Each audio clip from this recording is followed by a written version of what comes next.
Peut-être êtes-vous en train de connaître une douce bromance ou d'appeler frère un ami ou une amie très chère à vos yeux.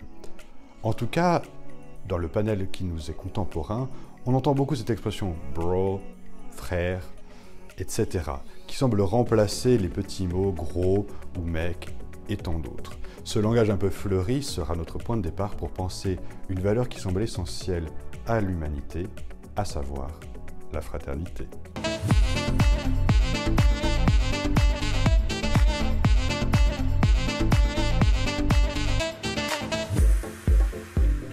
Liberté, égalité, fraternité, ce sont les trois valeurs phares de la devise de la République française que vous connaissez très bien. La fraternité a semblé pendant longtemps être des trois valeurs républicaines, celle la plus abstraite sans doute, puisque comment se penser frères et sœurs entre concitoyens qui ne sont pas de la même famille, de la même origine, de la même provenance. À ce stade, on pourrait distinguer trois niveaux de fraternité, si j'ose dire. Le premier niveau, ce serait la fratrie. La fratrie, c'est tout simplement l'origine biologique et ou sociale en commun. On a les mêmes parents, on a la même origine. Dans certaines sociétés non occidentales, le frère, c'est aussi le cousin, le parent proche, etc. Bref, cela renvoie au réseau familial, au réseau du sang. Le deuxième niveau de fraternité, ce serait celui du sentiment, de la communauté d'affection, celui ou celle que je reconnais comme mon frère ou ma sœur. C'est celui-ci que l'on retrouve dans notre vocabulaire bro, frère, etc., puisqu'il se dit quelque chose d'une amitié particulière, d'une amitié spéciale, presque indéfectible, dans ces termes-là. Dans ce deuxième niveau de fraternité, contrairement à la fratrie, où par exemple la place de l'aîné, du cadet, du benjamin est extrêmement importante, ici il semble y avoir une égalité entre les frères en présence. C'est mon frère, c'est ma sœur, c'est mon semblable, si bien qu'on retrouve quelque chose de l'amitié que les anciens, dans la Grèce et la Rome antique, pouvaient ressentir, mais aussi ce que disait Montaigne à propos de la Boétie. Il y a un proverbe latin que je laisse à Emma le soin de lire. Amicitia pares aut accipit, aut facit. L'amitié trouve les hommes égaux ou les rend tels. Enfin, il y a un troisième niveau. Plus que la communauté d'affection, ce troisième niveau, ce serait celui de la valeur, du principe idéal en tant que tel, celui de la fraternité, qui sous-entend une communauté d'origine, pas forcément biologique, pas forcément sociale, qui peut être générationnelle, religieuse, affective, mais qui place dans l'enjeu de la fraternité quelque chose en plus. Je suis prêt à donner ma vie pour mon frère, pour ma sœur. Je reconnais dans mon frère ou dans ma sœur l'égal qui est le mien, le même fils, la même fille, d'un même père ou d'une même mère. Cette valeur de fraternité, qui est si importante aujourd'hui, qui semble être redécouverte dans nos sociétés contemporaines, a comme valeur, elle aussi, une histoire. Le problème des valeurs, comme le disait déjà Hannah Arendt dans son livre La crise de la culture, c'est qu'elles deviennent souvent des sortes de mots-valises. Un mot-valise, c'est quoi? C'est un mot où chacun y apporte ce qu'il veut, ce qu'il semble être bon pour lui à emporter, à avoir comme bagage idéal, comme clé de lecture de l'existence. Mais du coup, où est le référentiel commun? Et ici, à propos de la fraternité.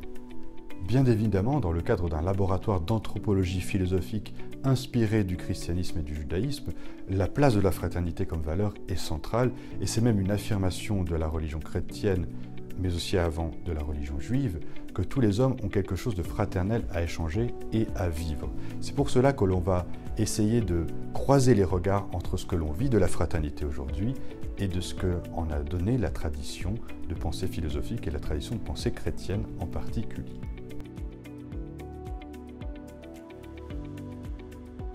La fratrie, vous le savez si vous avez des frères et des sœurs, ou des sœurs, ça ne commence pas toujours bien.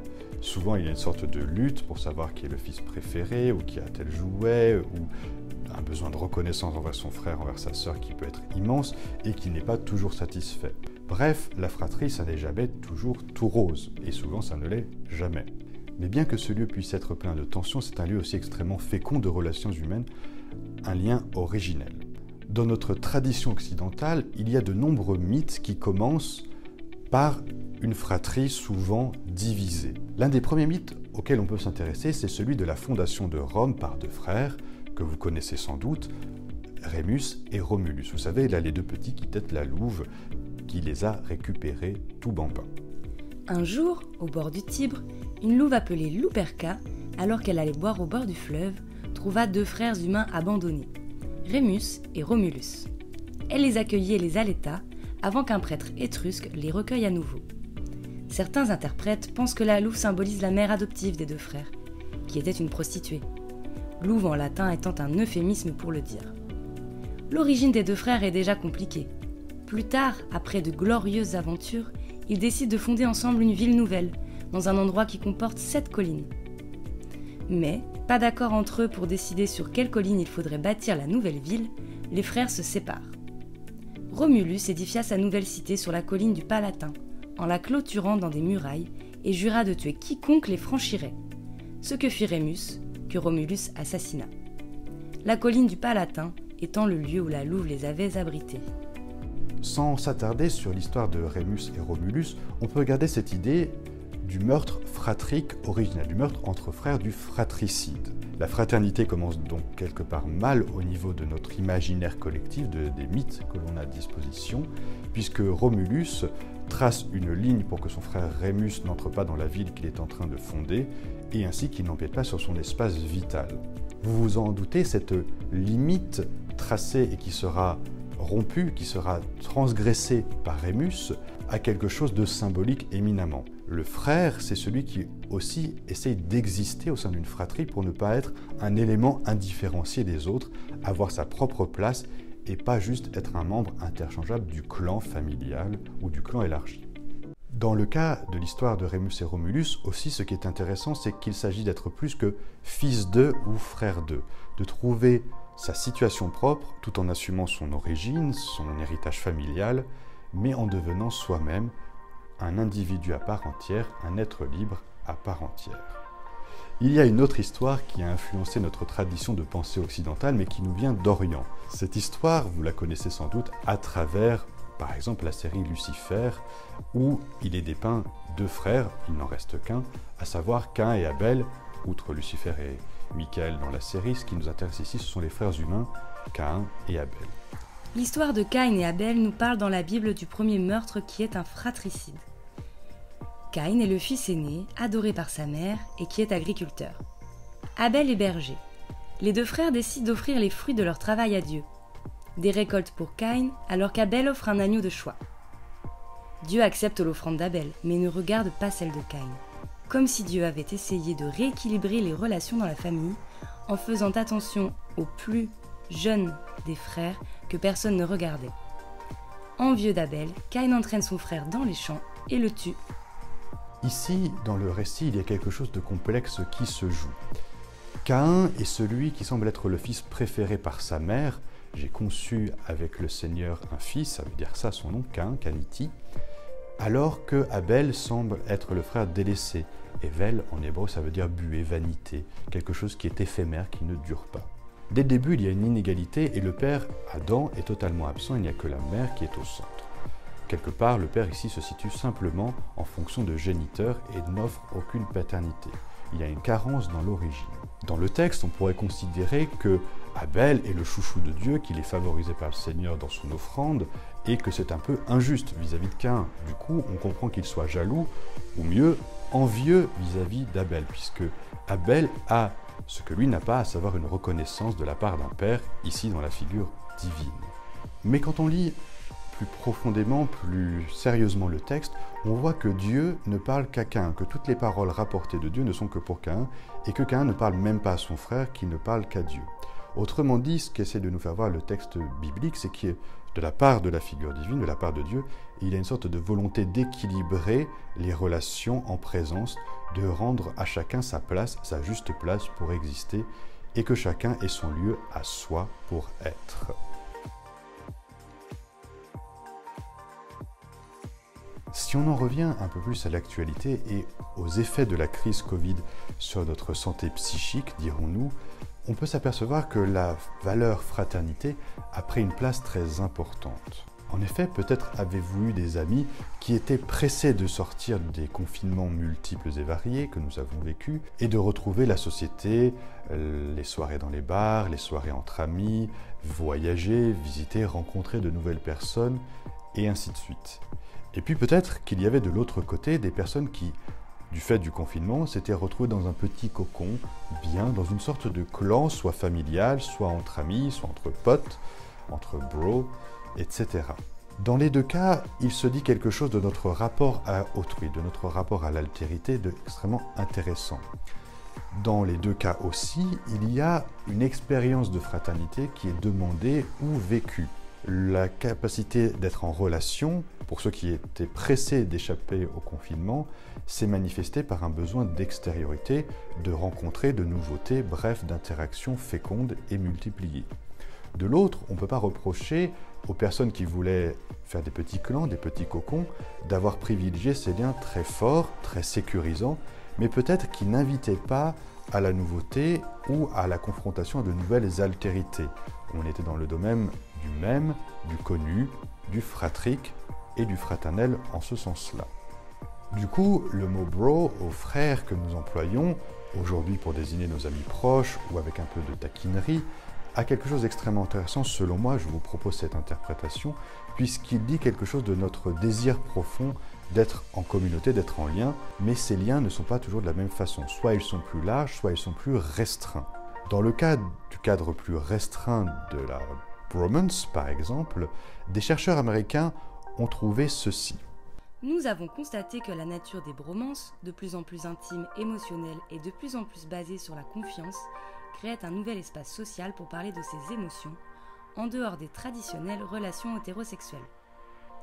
Les participants ont affirmé que l'absence de limite et de jugement dans une bromance rivalisait émotionnellement parlant avec les bénéfices d'une relation hétérosexuelle. Ainsi, on retrouve dans ces liens forts entre personnes qui ne viennent pas de la même famille quelque chose d'extrêmement intéressant puisqu'il y a un rapport charnel, presque sanguin. Ce n'est pas pour rien que l'on parle de certains de ses amis comme le sang, ou plus curieusement pour moi le sang de la veine, puisque d'où viendrait le sang si ce n'est d'une veine. C'est le Sancho dans la veine artérielle. En tout cas, ce qui importe ici, c'est de repérer cette reconnaissance que l'on fait envers autrui, parce qu'on l'estime comme nous, comme un alter ego, comme un semblable, comme un véritable frère, comme une véritable sœur. À noter, et je trouve ça curieux, que nous employons souvent le terme de frère aussi pour des femmes. Donc, quelque part, le frère est une figure idéale, mythique, qui n'a pas de genre. J'ai même une amie qui, devant moi, appelle son mari frère, ce que je trouvais aussi curieux. Elle se reconnaîtra, dédicace à elle. Ainsi, dans la bromance, il y a quelque part une véritable idéalisation de l'amour fraternel. Bien sûr, vous aurez reconnu l'étymologie bro pour brother, ou brotherhood, la fraternité, et romance, la romance. Le premier à avoir popularisé ça, c'est le président Barack Obama, vis-à-vis de l'actuel président des États-Unis d'Amérique, Joe Biden. Mais sans remonter aussi loin et dans des personnes de générations qui ne sont peut-être pas la vôtre, on peut remarquer que la fraternité est bien une valeur avec un caractère passionnel. Et c'est peut-être une réaction face à des décennies où la fraternité était supposée être une fraternité universelle dans le paysage chrétien. En effet, en Occident, sont frères et sœurs tous les baptisés, tous les chrétiens, toutes les chrétiennes, y compris, et du coup ça répondra à mon ami, les époux chrétiens entre eux. Ainsi, peut-être en réaction à cette fraternité un peu insipide, non pas du christianisme mais de ses héritiers, de ce que nous en avons vu au niveau des valeurs, par exemple républicaines, où ça peut être relativement désincarné, puisque la fraternité n'est pas tout à fait la solidarité, c'est quelque chose de plus. Ça suppose une commune origine, comme je le disais, une reconnaissance d'un même endroit où se situer et d'où venir. Mais dans la bromance, il y a quelque chose en plus. On retrouve ce côté passionnel. Le bro n'est pas seulement un frère parmi d'autres, il est idéalement le frère. J'aimerais achever cette petite réflexion avec vous en proposant un lien qui ne semble pas naturel, mais qui me semble extrêmement important entre la fraternité et le pardon. Vu ce que je vous ai dit au début, cela peut sembler un peu plus naturel si on pense à la fraternité comme fratrie, Caïn et Abel, où le pardon n'a pas eu lieu puisque le meurtre a interrompu toute chaîne de relations. Mais si on pense à notre contexte contemporain, en effet, les frères sont aussi ceux qui se disputent, ceux qui se déchirent, et là où les déchirements sont sans doute les plus meurtriers au sens relationnel, au sens de notre vie intérieure, c'est ceux qui nous font le plus souffrir, mais il y a quelque chose de plus. En effet, si j'idéalise la personne d'autrui, il faut peut-être que je revienne à plus de réalité.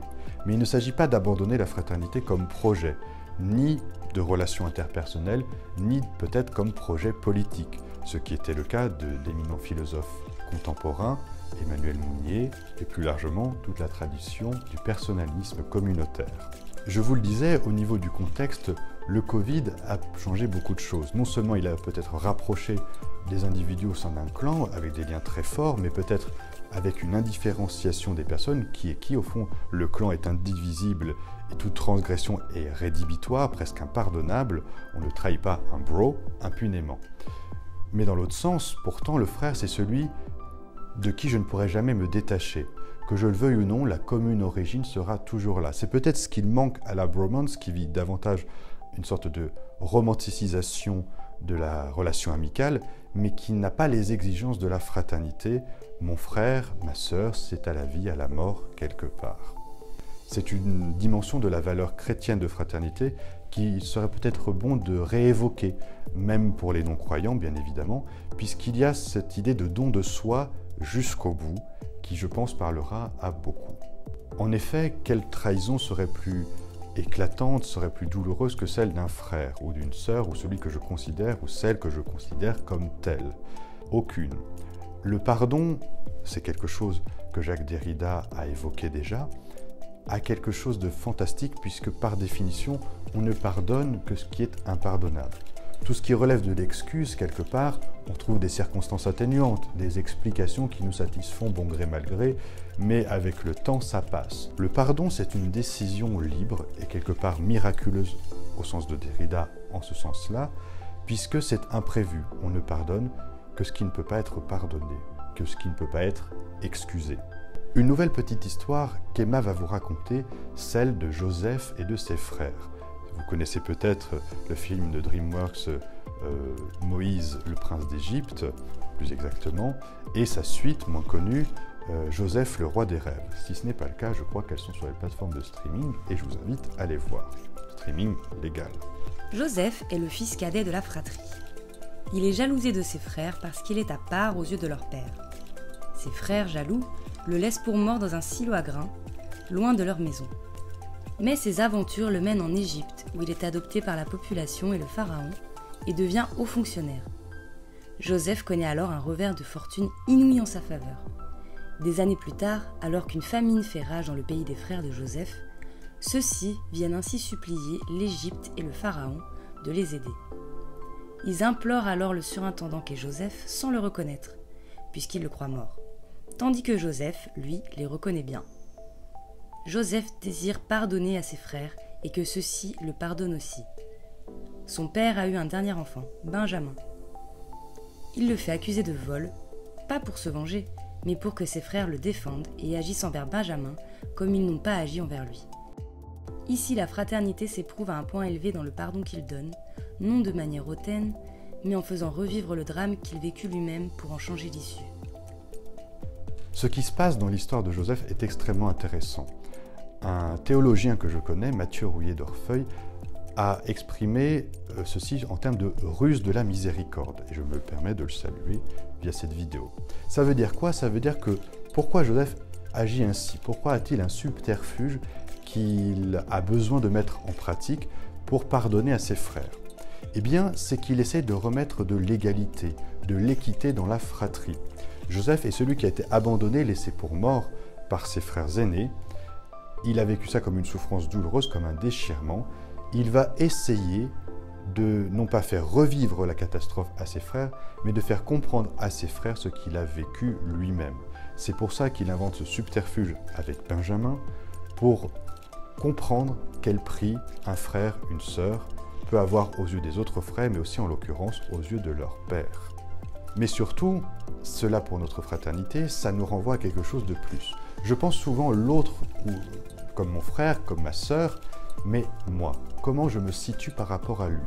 Quelque part, la fraternité, ce n'est pas qu'une valeur que je plaque sur autrui, c'est aussi une interpellation pour moi-même d'un point de vue éthique, moral, sur le plan de mon action. C'est peut-être à moi de me faire le frère, la sœur d'autrui.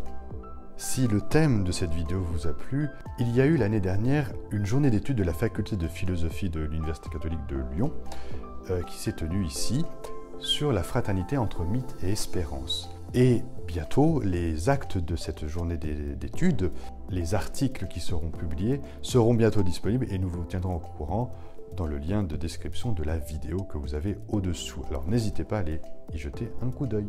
Merci infiniment d'avoir visionné cette vidéo, merci infiniment de votre soutien, de vos retours positifs, de vos critiques constructives.